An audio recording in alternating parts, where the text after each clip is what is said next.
Ọ bụ oge enwere ọṅụ nakwa obi ụtọ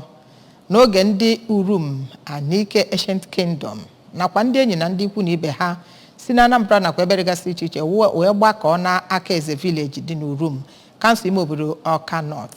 Ha gbakọrọ ime mmemme nke afọ 2023 akpọrọ Okpondu.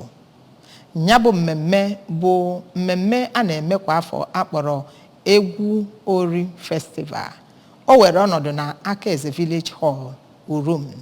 Ọtụtụ ihe dịgasị iche na ndị mmadụ, ụmụ nwoke na ụmụ nwaanyị, ndị Urum na ndị enyi na ndị na-echere ha ezigbo echiche, ma ndị si ebe a ma ndị si mba ofesi bịara sonye na ya bụ ihe mmemme.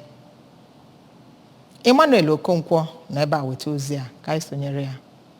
Ihe kacha mkpa a na-eme n'ihe mmemme Urum Anike Egwu Ori Festival. Ya bụ oriri Egwu Ori Festival nke Urum Anike agaghị abịa na njedebe dịka isi n'Urum Anike Ancient Kingdom. Ọnụkwụ Akaeze bụ nnọọ ndị na-amalite ya bụ Okpondu, ebe ọnụkwụ atọ ndị ọzọ so wee mejupụta ya bụ obodo Urum na-esonyezi tupu ya bụ ihe oriri Egwu Ori abịa na njedebe. Ahụkwara mmanwụ dị iche iche, ọkachasị mmanwụ a na-ahụta dịka ọkacha ibe na ala Igbo akpọrọ Ijele, ka ha na-eme ihe nlele dị iche iche iji wee mee ka ndị bịara ya bụ ihe mmemme bụrụ ndị nwere obiọma ka ha na-ekwu okwu n'ihe banyere ya bụ oriri Egwu Ori Festival. Onye ji ọkwa chairman nke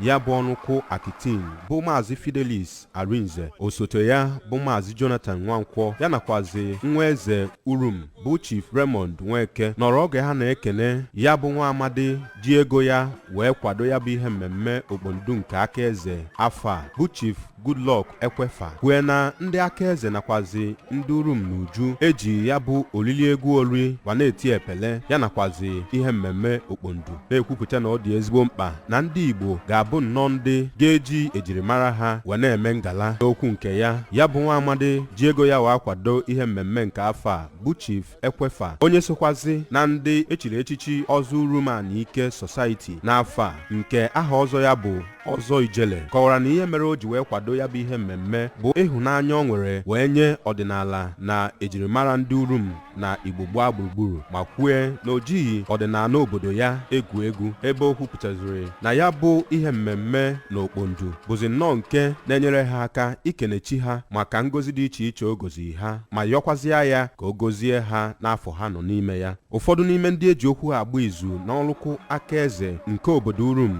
gụnyere Maazị Chukwuemeka Ikwunne nke eji akpụkọ ọjị wee mara, Chief Nnamdi Umeadị, Maazị Christian Nwakaeze, Maazị Chukwuebuka Ọjana, ya nakwazi Chief Alex Ọnwụbiko kwupụtara na ya bụ ihe mmemme bụ nnọọ nke na-eme ka ha hụrịta onwe ha ma jikọkwa obi ọnụ dịka ụmụnne, ma kwekwezie nkwa na ha ga-aga n'iru ịtụnye ụtụ nke ha ịhụ na ọdịnala ha na ejirimara ha bụ nnọọ nke na-aga n'iru. Site n'Urum nke nọ n'okpuru kansụl Ọka North, abụ m Emmanuel Okonkwo.